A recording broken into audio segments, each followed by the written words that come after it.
I'd like to welcome everyone to this week's edition of Software Spotlight, your front row seat to the latest innovations in software for small business. I'm Michael Burnsmar, your host. Each week, we are joined by executives at leading software companies to get an insider's perspective on the emerging technologies, business strategies, and market trends shaping the future. Tune in to stay ahead of the curve on leveraging software to boost productivity and growth in your business. Be sure to visit our website, softwareoasis.com, to access our free weekly software newsletter. Be sure to sign up for our upcoming 2024 software webinar series. This week, we're actually joined by Brandon Leibowitz. He's the founder and SEO guru behind SEO Optimizers, a digital marketing agency specializing in search engine optimization. With over 15 years of experience, he has helped numerous businesses drive more online traffic, leads, and sales through strategic SEO. So with that, Brandon, welcome to the podcast. Thank you for having me on today. We're excited to have you aboard, and I think a lot of small businesses, are struggling in this current environment, trying to figure out the exact best strategy for their online SEO. And I think this brings a unique perspective to the podcast. A lot of times we're talking about the actual tools and the like, but I think in this case, we can kind of focus on what SEO Optimizers does to help their clients. So can you give us a little background on your initial interest in digital marketing and what brought you to where you are? I kind of fell into the digital marketing. Wasn't planning on it, but got my degree in business marketing. So, I want to do something with marketing. And after I graduated from school, my first job was helping a company out with their digital marketing, which back in 2007, I didn't really know much about it. They said, don't worry, we don't know much either. We're going to learn with you, taking you to classes, workshops, and seminars, which I thought was kind of interesting. So decided to give it a shot and worked there for a while. And after working there, just realized that the internet is probably not going anywhere anytime soon. And websites are probably the future, that everyone or businesses should have a website. So decided to stick with the digital marketing. And back then I was doing their social media, doing email marketing, doing paid ads, doing SEO, and all that works to get traffic. But SEO is just a way to get free traffic. And I thought, who doesn't want free traffic? So over the years, I worked at different advertising agencies as a director of SEO, and before work or after work and on my lunch breaks, I'd work on my own company, and eventually built that up to where I was able to quit my job and focus solely on this, and been doing that ever since, never looked back. Sure. And obviously sounds like an interesting journey. And at a high level, I've taken a similar journey, over the years with Software Oasis and a lot of the different strategies for driving traffic. And clearly there's no one right way, but at a high level, I speak to executives at many software startups all the way from early stage, bootstrap startups all the way through to venture capital backed organizations with lots of money to spend. And the one thing that I hear across the board is, the cost of advertising continues to go up, and the actual results are not keeping pace. And in many cases, it's becoming harder to drive the same results that they were driving through paid advertising. So clearly the opportunity for SEO is really substantial, especially as the markets are continuing to require ever increasing demands from traditional paid media. It is constantly changing, and I feel like maybe why the paid ads don't work as well is because there's more competition. So you could drive somebody to your website, but nowadays everybody has a website. Back 10, 15, 20 years ago, creating a website was much more difficult. Nowadays with like WordPress and Shopify and Wix and Squarespace, it's pretty easy for anyone to build a website, and it gives users more options to kind of like price shop and do comparisons. Whereas in the past, there might have been only 5 websites in your industry. So you get that person to your website, you have a good chance of getting them to convert. Now, just too many options, like information overload. There's just too much going on, too much noise, too many distractions, and people just get lost in that. Absolutely. And, overall, like it sounds like it's been a bit of a journey getting to where you are now. Can you talk about the early days of starting SEO Optimizers and some of those early challenges that you faced as you were getting the agency off the ground?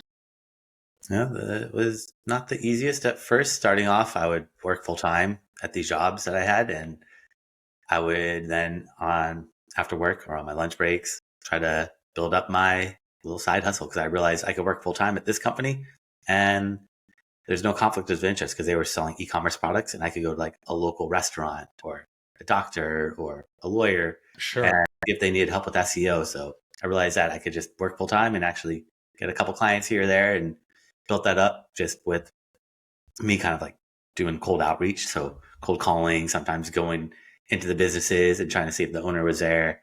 I post on Craigslist and things like that because when I first starting sure, out, I didn't have a reputation and also I didn't have a website. So posting on Craigslist was a way for me to find some clients. And one of my clients actually built websites. So we bartered where I did his SEO. He built me a website, building using Dreamweaver and showing me how to custom code everything using templates. And sure, that was where I first got my website, where then I could use that as a resume and a portfolio to show others that if I could rank my website, I could help rank yours. And that's where things got a little bit easier, where now I start getting inbound leads coming to me instead of me reaching out directly, trying to build relationships, which I still did at the early phases, had to build those relationships. But once I established myself, got some reviews, then I got referrals and that word of mouth, and that really helped build things up much quicker and is much easier versus doing all that cold outreach, which it's not the most successful. A lot of people don't want cold calls. They don't want people coming door to door to their sure. businesses because they're not actively looking. And it's me kind of interrupting them, hoping they're interested, which it works sometimes, but it doesn't really work that well in the long run. So now it's been much more stable and easier to get those clients, get my name out there. And building that website was really the part that helped differentiate things. Very nice. Yeah, it sounds like guerrilla marketing 101 in the early days. So that definitely shows, the level of grit to get things up and running. And, clearly it seems like at this point, SEO Optimizers has a wide range of services. Can you cover the basics? Are there other things that you do in addition to traditional SEO? SEO is the main focus, but over the years, I've realized that SEO is a way to get traffic to your website, but business owners don't care about traffic. They want conversions, sales, leads, phone calls, emails, whatever that conversion goal is. And unfortunately, with SEO or just traffic in general, about half the people that come to your website are going to leave immediately. It's that bounce rate where they come and they're not finding what they're looking for. Or they got distracted, or maybe it's on mobile. It doesn't look good on mobile, so they left your website. So I realized you got to keep yourself top of mind and have multiple touch points. So over the years, I've started dabbling a little bit more with Google Ads and just trying to, especially like remarketing. So somebody comes to your website, let's say Amazon, you look at a product, you don't buy it, those ads will follow you around everywhere.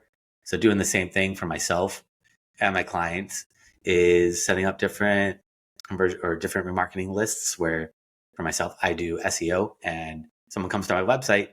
I also offer free classes. If they don't come to one of my free classes, I'm going to follow you around everywhere saying, hey, check out this free class that I offer. Then if you take my free class, but haven't signed up for a free consultation, because I do free consultations, and I'm going to follow people around that have been in my class that haven't signed up for the consultation saying, hey, sign up for this free consultation, trying to keep myself top of mind. And then they don't sign up for that, or they do sign up for that consultation, but they don't become a client. Then I'll follow them around with like ads about testimonials and reviews. So setting up all these different buckets for the different audiences in my that come to my website and doing the same thing for my clients, trying to help out with those remarketing ads.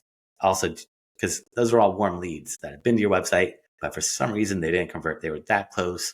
So let's try to keep Sure. yourself top of mind, help out a little bit with email marketing, do some conversion rate optimization. So helping out with the layout and structure. I don't build websites specifically, but I help give guidance saying, let's move your call to action above the fold so people don't have to scroll down to see your call to action, or let's have a value proposition at the top of your page, or let's just make it really nice, not just have a big hero image on the top of your screen because that sometimes doesn't convey what you're really offering, and just trying to make things a little bit simpler, easier for users to understand what this website's about and hopefully get them to then become a convert. Instead of just getting them traffic, let's get those conversions, those leads for them. Sure. So it sounds like a lot of the best practices and things like that, you're advising clients to help them make the most of the traffic that is coming to the site and generate, leads and conversions from that traffic. And it also sounds like a lot of what you're doing for your own agency, you're also helping clients do, for their businesses. And clearly, there are lots of different services and product-based businesses and a whole range of different industries. And it sounds like what you're doing applies across a lot of different markets. Mm-hmm. Yeah, it's once I started working on my website, because in the past I didn't really have all that stuff set up. I just had my website and used it as a portfolio, but I didn't run paid ads. I would try to do email marketing, but nobody would ever sign up for my newsletter. So I realized I can't just say sign up for my newsletter. You got to offer something of value. So I offer Sure. ebooks or classes and things like that, and help my clients out with that. Or if they're like an e-commerce website, I'm like, hey, it's easy. Just give out a coupon. Say, if you sign up for my email list, I'll give you 10% off your first purchase. And that's simple enough to get people into that email list. And then you can start sending them value-based content. Don't just promote yourself, but offer value. And doing that along with the remarketing ads and the social media campaigns works really well for myself. And I've replicated that for my clients and try to help them with more of a holistic side of things. SEO is the main focus, the bread and butter, but also help out with those other aspects to just make sure they maximize that value of every visitor that comes to the website, and don't let people fall through the cracks that have been to the website and potentially would be a customer, but for some reason, maybe they're on their phone, they got a phone call, they forgot that they were on your website, and now we keep yourself top of mind and have those multiple touch points to build trust up. So you and I have both seen an interesting journey in SEO, over the last 15 years and more so in the last year or two with the advent of AI.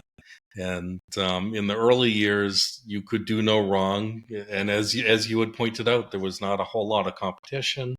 And, a lot of the very, what may be looked at as cheesy methods that work back then don't work today. So, a lot of different types of strategies where people were, getting backlinks from all kinds of crazy places, or maybe using stuff in keywords, or taking exact match keyword phrases and registering domains. All of those types of things that may have worked in the early days are no longer relevant. And what's interesting, and I think it leads to the point where an agency like yours that is really focused or specializing in SEO is even more important. The value of each individual visitor has increased, and I think with a well optimized site, clearly being able to drive the right kind of traffic is doable, but not easy.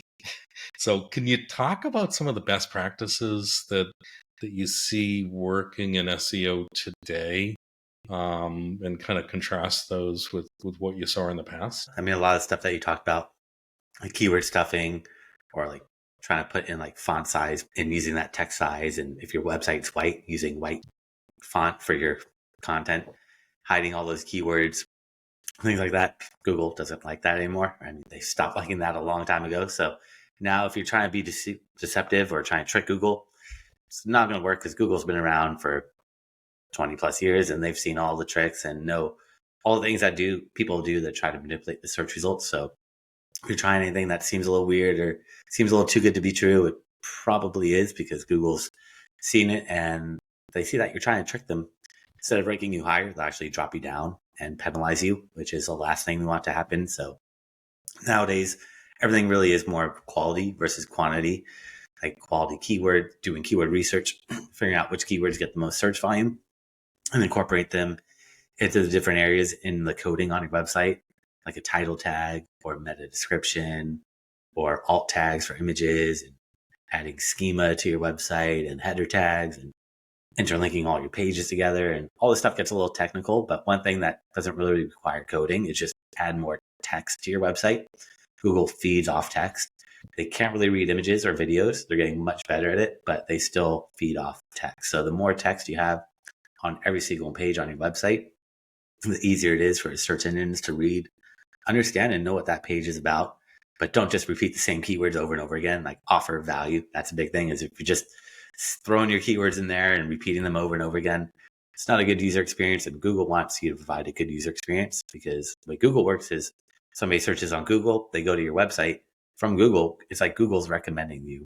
And Google wants to make sure they recommend good quality websites, not spammy or low quality sites. So just be aware of Sure, that. and absolutely. And, obviously Google's looking at the intent of the search, and they want to make sure that, they're fulfilling the intent of the user's search, so that that user will come back to Google in the future to do their next search. So obviously that's important. And to your point, clearly you want to put out a volume of content, but unique content that's adding to the internet, and content that adds value.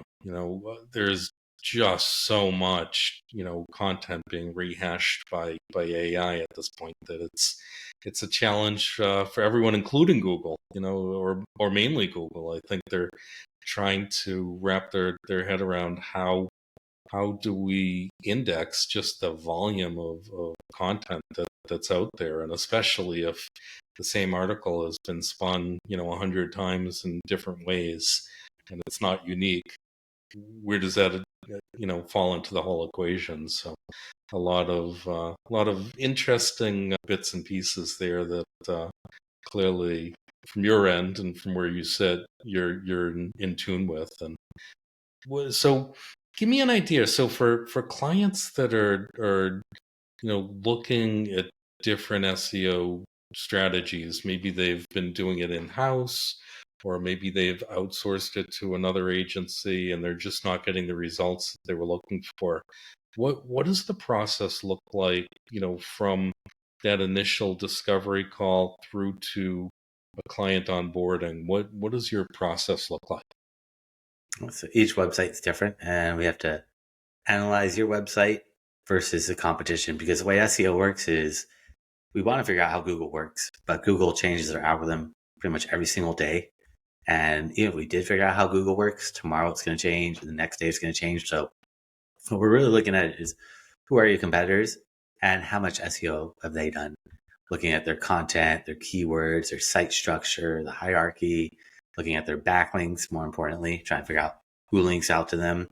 And that lets me know how much work needs to be done. Like, if you come to me and say, hey, here's my website, and I check it out and I find out that you don't have any backlinks, but your competitors have 1,000 backlinks, you'd be like, all right, this is going to take a decent amount of time, because you're pretty much starting from scratch. Google does not trust you, and they're not going to rank a website that they don't trust. And we have to start building that trust up, and trust takes time. You can't just build 1,000 backlinks, because that's going to look really weird to Google. And it's going to throw off their spam filters and probably get you penalized. So I get that slow, natural growth. So if you're a more established client, and say you already have 100 backlinks and your competitors have 200 backlinks, then it's going to be much quicker, faster to see those results. We still have to go in and build more backlinks and build that trust up, but everything will move much quicker. So it's just trying to analyze you versus competition, seeing how many backlinks they have, and that lets me know kind of how much time and effort is going to be needed to get you up to that level. And then also looking at your website, how many pages do you have? How many blogs do you have? How much content have you put out there versus the competitors? And just trying to see if that aligns, or if your competitors have put out thousands of pages of content and you only have a few pages. And we're going to have to spend a lot of time with the content creation and putting that content out there and putting out value content, not just throwing up content to throw it up there. And I mean, with the AI, it has made things a little bit easier, but you can't just rely on AI. You can't just go to ChatGPT or Google's Gemini or any of these AIs and say, write me an article about, like if you're a dentist, about teeth whitening. It's going to be really generic, and it's probably going to be filled with misinformation. So if you use AI to maybe help you create outlines, and then you build that content out yourself, but if you just ask it to write content, it's not going to give you good quality content. And Google says we can't differentiate if it's written by AI or humans. They can't tell anymore. But what they do want is to make sure that content offers value, meaning it's accurate, it's useful, it's beneficial. You're not just throwing up stuff that you never fact checked or double or triple checked to make sure it's accurate, because then Google's going to penalize you. So putting out that quality type of content is really what matters. Makes a lot of sense. And, our listeners, obviously some are a little more technically savvy than others, but are there some key tools that you found really helpful in terms of helping clients to optimize their websites, in terms of research, in terms of actually, working towards identifying links that need to be obtained, or that you can highlight for us? Yeah, there's lots of different tools out there. There's free and paid tools, but one great tool for keyword research, because that's where you always want to start off with, is figuring out what keywords do you want to rank for, which keywords get the most search volume and are not hyper competitive. And there's a lot of paid tools that will do it, but Google has a free tool called the Google Keyword Planner. And that is a great tool where it's going to show you how many people actually search for your keyword every single month. So you can put a keyword in there, and by putting one keyword in there, you're going to get a list of hundreds, sometimes thousands of other similar keywords. And then you could try to look through them, see how many people search for that keyword every single month.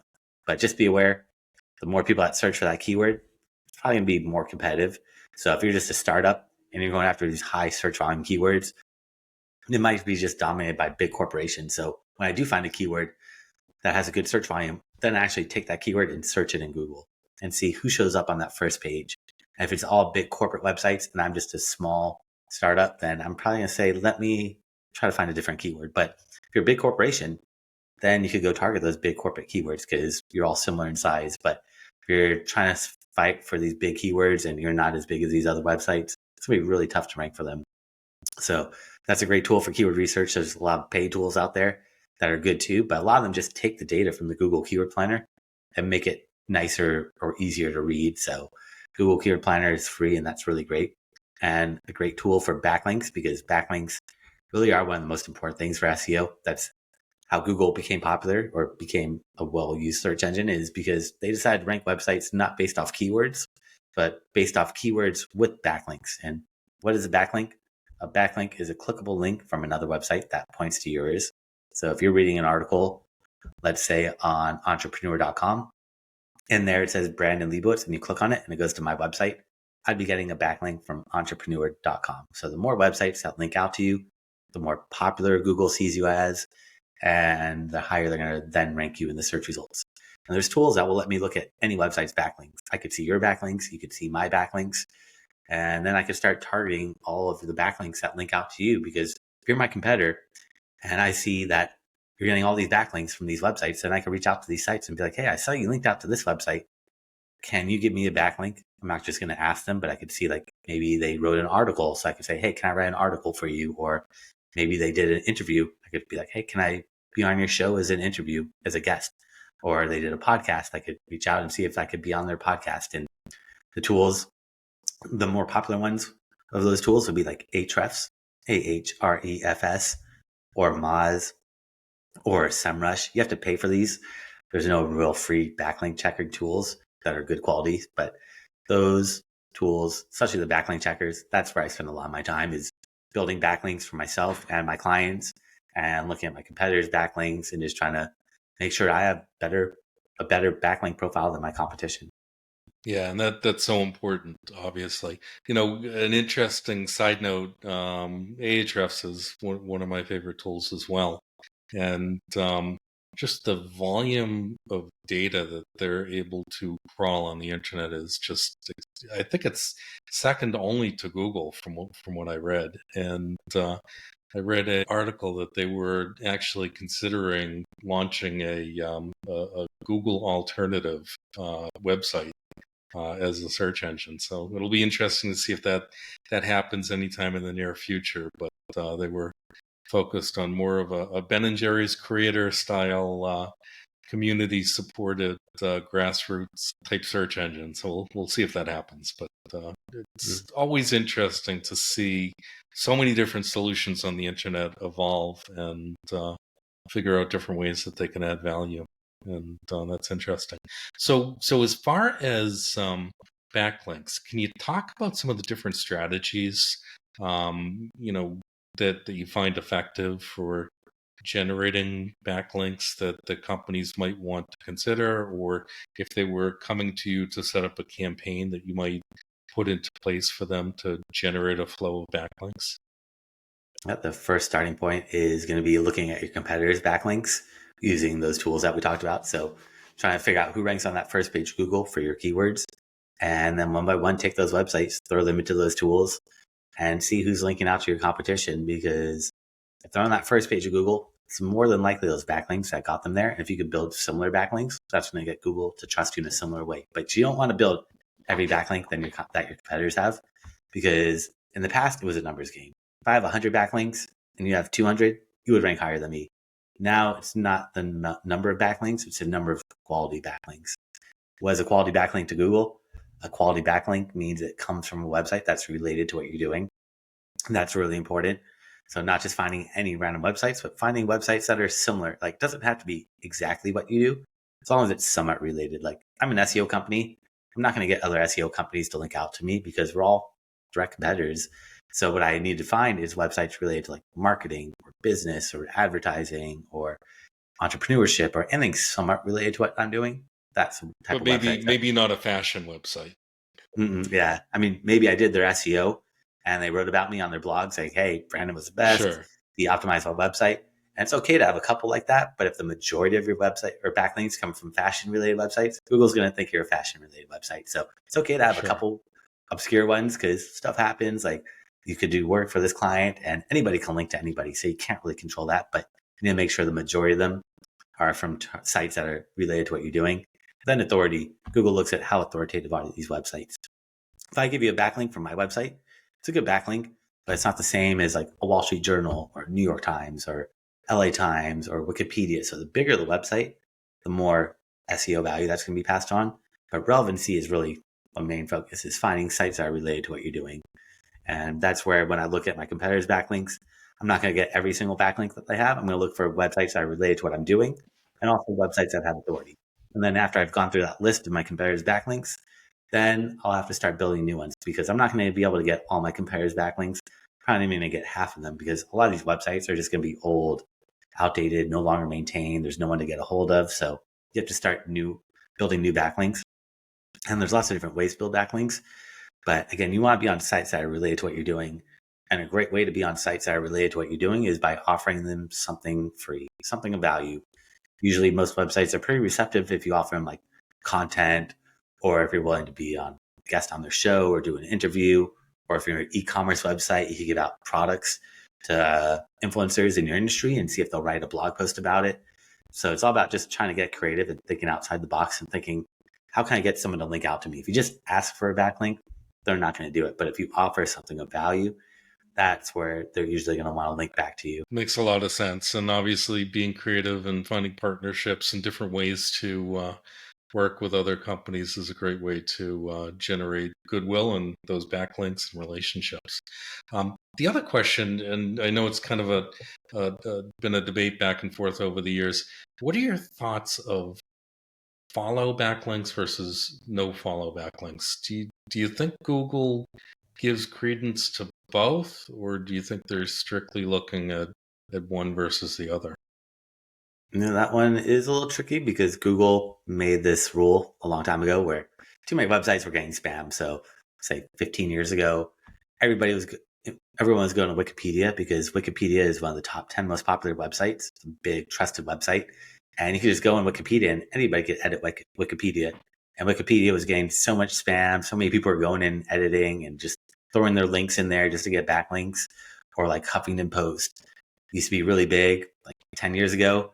So many people were just abusing Huffington Post and just got authorship there and just throw up low quality content that Google said, we're going to give these websites this tool that says you can make all your backlinks not count for SEO. So Wikipedia made all their backlinks no follow.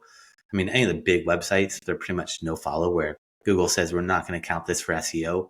But you also have to think like Google might not count that as a backlink, but if Google's reading Wikipedia and they see your website URL listed in there, it's a citation. So they're seeing your company name or your website listed there. It's not a clickable link. So it's not a backlink per se, but they still read it. So it feels it still holds some value. And I would say, don't worry about no follow and do follow. Like if you're just only building do follow backlinks, that might look a little weird to Google. Like, why do you only have backlinks coming from do follow websites? You want to mix. You want to keep it looking as natural and organic as possible, which is what SEO is all about, is being organic and keeping it natural. So Google's able to pick up on these patterns and see that all your backlinks are do follow. Maybe you're doing some SEO or trying to manipulate the search results. So I just try to Sure. focus on quality, not quantity. And sometimes like you might get a backlink from Wikipedia and it's no follow, but you're going to get traffic from that backlink. And there's a lot of other benefits to it. So I don't only look at it from Sure. an SEO point of view, but also look at it as a way to potentially get more traffic, more leads, more sales to your website.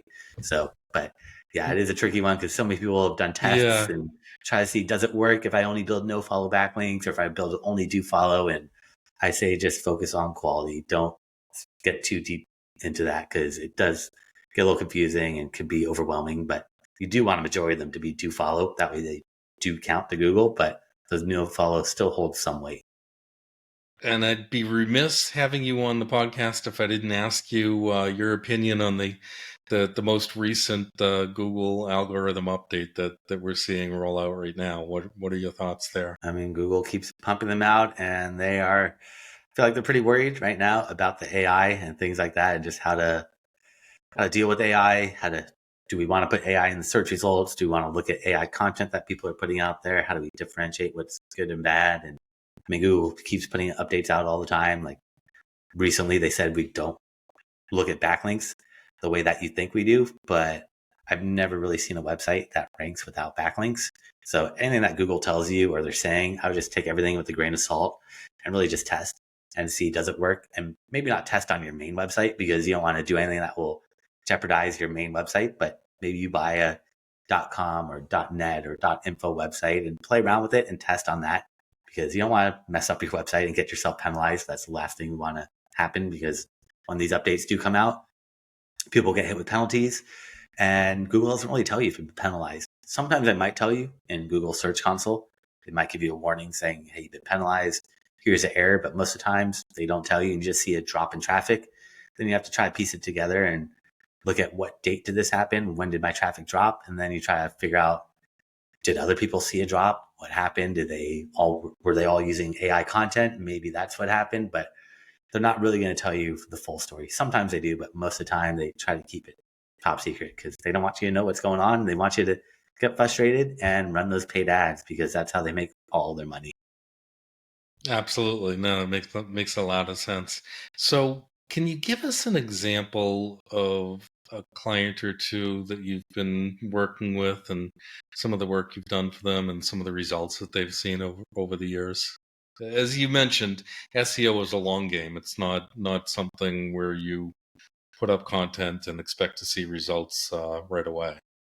Yeah. I mean, sometimes it does work right away where I have some clients that have been around for I have one client that's been around for like 25 years and they just were not getting any traffic to their website. And we looked at their website and they have a ton of backlinks. So Google should trust them, but their website was just built in a way that Google struggled to read it and couldn't really read or go through all the pages. And also a lot of pages were missing keywords in it. So just by going in and pretty much we had to restructure the whole website, which is a lot of work. But once we did that, they just shot up to that first page of Google and pretty much they dominate the first three positions for almost all their keywords just because they've been around for so long. They have so much authority and trust built up, but Google wasn't able to read their keywords on their website. And that's a rarity. That doesn't really happen too often where you've been around for so long and Google just can't read your website. I have a lot of people that are in the other opposite of the spectrum where they're brand new websites and they invested all this time and money creating content, putting out all this good quality content, all these blogs, all these articles, but they're not getting any traction. And it's because Google just didn't trust them. So we would go in, start building them backlinks. And one specifically that I've worked on recently where we built them, usually we try to build about like 5 or so backlinks a month. You don't want to do too many because it could throw a red flag to Google, but it also depends on Sure. how big are your competitors. Like if you have a competitor that has tens of thousands of backlinks, then we probably have to build more than 5 a month. But usually you want to try to do around 5, give or take. Some months you could do more, some you do less. So you also don't want to leave a trail of just building the same amount of backlinks every single month. And by building them these backlinks, then Google started to trust them. And that got Google to then look at all the content, all these articles, and their traffic pretty much doubled within about 6 months. It does take time. Google's not just going to rank a website, but if you already invested all this time and effort and put all this time and money into building a good website and you don't have backlinks, you need to start building those backlinks. So SEO is like a puzzle. I always tell people there's a lot of pieces to this puzzle, but you got to put all those pieces together. If you skip over some of these pieces, Google's going to skip over you and move on to the next website. So you got to make sure that you do everything according to what Google's looking at. And some of these pieces to the puzzle are much bigger, like content on your website is very important. And the backlinks are two really big pieces of that puzzle that a lot of people overlook the backlinks or don't know what backlinks are, or they're building the wrong backlinks where they're going on like Fiverr or something like that and buying 1,000 backlinks for $5. Sure. And then I have one client that just came to me recently and it's like, hey, I talked to you a few months ago. You told me I don't have any backlinks. Now look at my website. I have all these backlinks and I look at their backlinks and they're all coming from like random websites or foreign languages. And it's just low quality backlinks. And now I have to go in and it's called disavow, telling Google, don't count these backlinks. So now Google knows that sometimes stuff happens where you might mess up and they'll give you this tool where you can say, don't count any of these backlinks for SEO. And that's also a big hassle because now they've been penalized. You want to get them out of that penalty by getting these backlinks removed.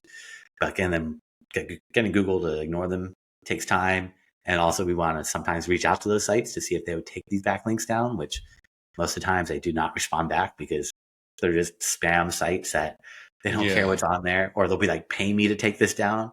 So in the past, you'd have to pay to get a backlink. Now they're like, all right, if you want this backlink taken down, pay me, which is also kind of frustrating and annoying. Yeah. But those are just some of the things I've seen recently. And you mentioned there's so many different components. And clearly it's not just Brandon doing everything. Obviously you have a team, organizing all of the different strategies. How do you manage and are different people working on different functions, or how do you organize your company? Yeah, it's been tough trying to jump from a solopreneur to having a team, and been struggling with that for the past couple of years, is like finding good quality employees, hiring the right people, training them. Do I want to spend all this time finding someone that's brand new? Which initially I was like, hey, I'll just teach people how to do SEO because I teach classes all the time. But I realized you don't want somebody that doesn't know anything because it's going to just make my work double or triple the work because I have to teach them. I have to make sure they're doing it correctly. And then I have to usually go back and make the changes that they didn't do properly. So finding good quality employees is tough. But once you find them, just holding on to them and just setting up different structures where it's like, all right, you could work on keyword research, or you work on optimizing or putting the keywords in the website, like title tags and meta descriptions, or I have someone else that focuses on building backlinks, someone that goes through my competitors' backlinks and looks for good opportunities. And then we try to figure out a strategy of how to reach out to these websites, how to build these backlinks, having writers. Used to have a lot of writers. Unfortunately, with AI, found out half of them are using AI to write content and then selling it to me for a premium, which I realized I have to just let go of half my writers. I still try to focus on human written content for the most part. I still have a few writers that are really good. That, like, one of them is an English teacher at a high school, so she prides herself on not using AI and stuff like that. But a lot of the writers nowadays are just going to pump out content with that. So that's another thing, is like trying to find out, are they actually doing the work, or are they just saying they're doing the work and using tools to do the work? And it's a lot of management, time management, finding a good CRM or just project management tool, to help out with everything.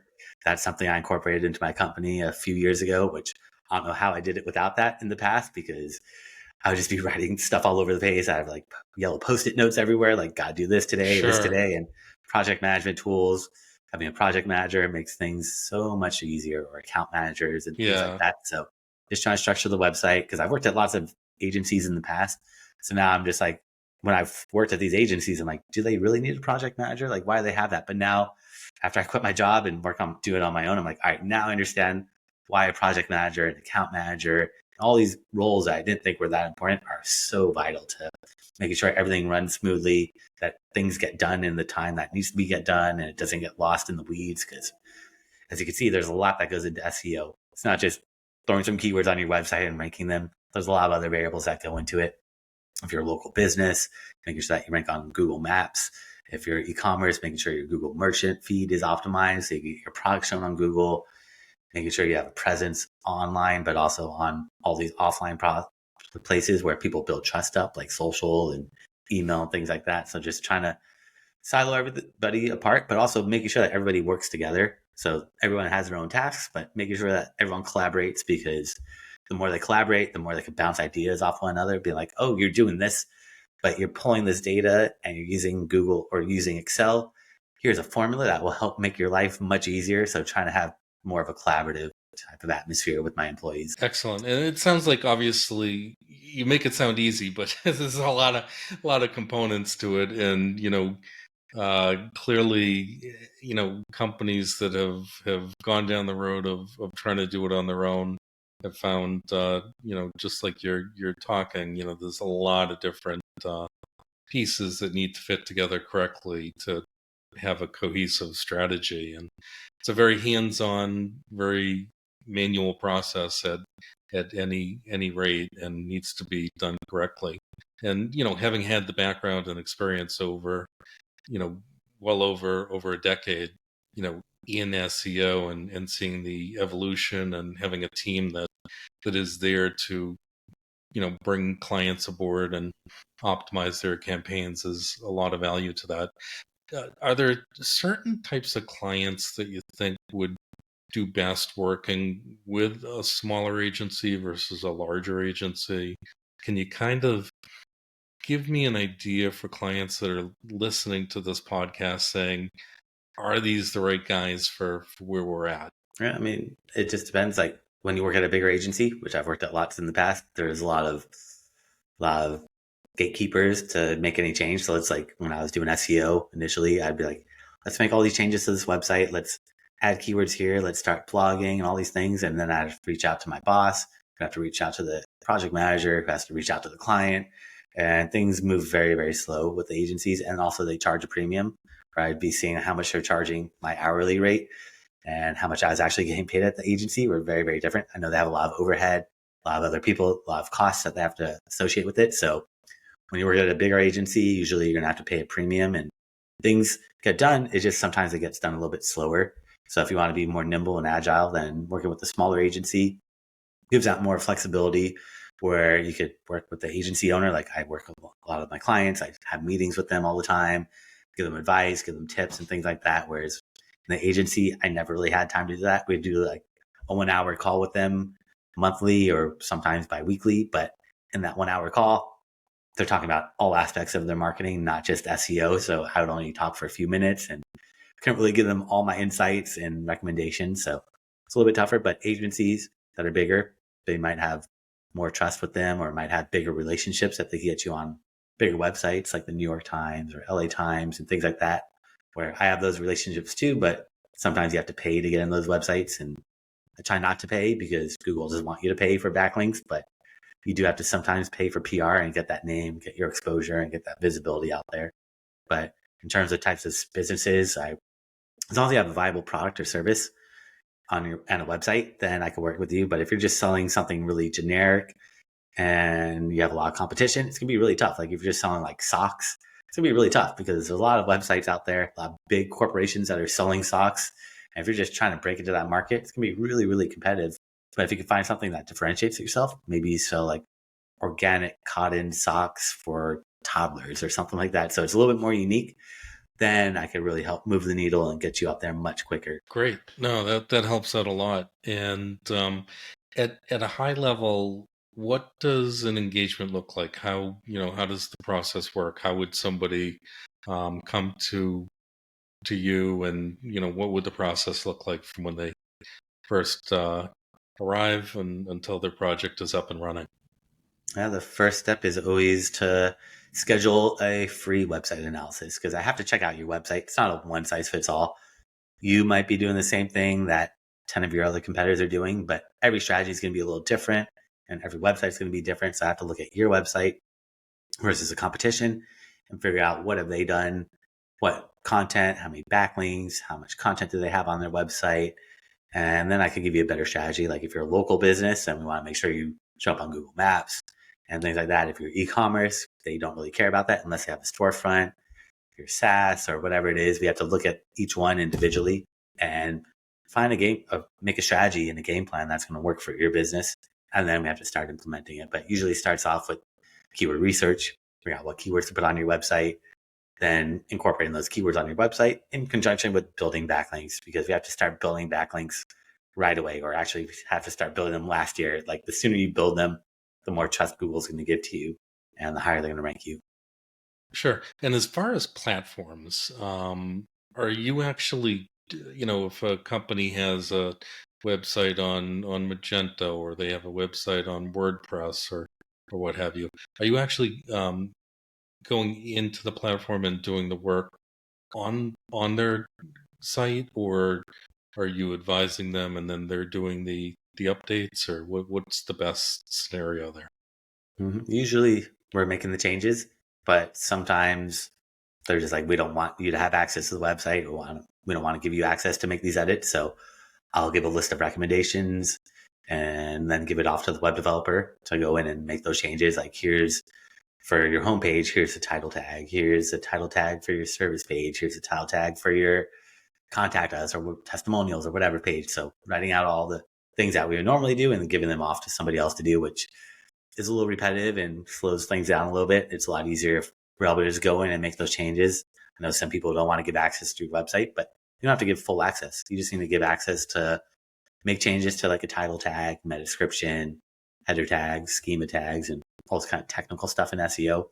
But it doesn't matter what platform you're on. If you're on Joomla, Magento, WordPress, Shopify, it's all pretty similar for the most part. Just throwing the keywords in the correct places or making sure that we're able to add those keywords in the correct places. Sometimes I have clients, like one of my clients right now, they're doing real estate and they buy homes for cash. And there seems to be like all these platforms that kind of like build a website for them and take control of everything, but they don't let you do half the stuff that you need to do for SEO. So then it's kind of limiting, where I'm just like, this platform is okay, but it really doesn't let you do any of the things that need to be done for SEO. So it's going to be really tough for me to rank you. Like, you can still do a decent job, but there's a lot of things that I'm not able to do just because this platform is limiting and they're not going to let us customize it. So having something that's a little bit more flexible, like WordPress or any of these bigger ones, is going to make things easier for me and for everybody. Makes a lot of sense. So, yeah, because I think that's probably a big concern for a lot of companies. Are they able to? Are you able to work on their platform, and is it platform agnostic, or is it something where they really need to, have a specific platform for you to be able to help them? And as we're wrapping up, what are you thinking about some of the trends that you're seeing now? What are you seeing for trends in the SEO space? The biggest one is AI. I don't think anybody could stay away from that one right now. And AI is just Sure, throwing a whole curveball on everything, and for lots of industries, but for marketing and advertising as well, especially like content, because content is such a big part of SEO, and AI can create sure, content in a matter of seconds. But again, it's all about quality versus quantity. So just making sure that you put out good quality content. But I feel like AI is just such a big one right now that nobody could stay away from it, because it could do a lot of stuff. Like, you go in AI and say, here's my keyword that I want to rank for. Write me a title tag for SEO. And it'll do it for you. It's not going to be good. It's still kind of far off from where you can just copy and paste it. But that's something where we have to look at that, where it might be programmatic SEO, where that might be the future with things where you could just have it do a lot of stuff. It can't do everything, like building backlinks. Can't really have AI do that yet. It might do it in the future. I don't know how it would, but it could definitely do a lot of stuff that is kind of just tedious, where it's like keyword research. AI could go in, find the right keywords for you. Does it know if it has buyer intent or all that stuff? You could probably train it to do that in the future, but right now it's still kind of far off. It's really in its infancy stage. So anything that you use AI for, just take it with a grain of salt and really double and triple check all that stuff, because a lot of time it's not going to be accurate, and you don't want to put out incorrect information on your website or target the wrong keywords, because then you're not going to get the right traffic to your website. makes a lot of sense. So really appreciate you taking the time out today to bring our Software Spotlight users up to date on SEO. A lot has changed as we covered in the episode. Any final thoughts you wanted to leave with our listeners in terms of reaching out or getting in touch? So anyone that wants to learn more, I actually created a special gift for everybody. If they go to my website at seooptimizers.com, that's SEOPTIMIZERS.com/gift. And you can find that gift there along with my contact information and a bunch of classes I've done over the years. I've thrown up for free so you can see step by step how to do a lot of stuff that we talked about. And also, if they want to book some time on my calendar for free website analysis, they could book some time for free there as well. Fantastic. Well, thank you so much for your time today. Coming up on our next episode, we have Nedko Nedkev. He's the founder and CEO of Podvertiser, a podcast sponsorship advertising marketplace that he started in 2020. With a background in digital marketing, Nedko aims to bring more transparency and value to podcast advertising through Podvertiser's platform. He's an experienced entrepreneur who previously founded Overshrow Limited and has worked at companies like Nexo and Brandvertiser. So that's coming up on our next episode. And Brandon, I really appreciate your taking the time out to join us on the Software Spotlight this week. Thank you for having me on today.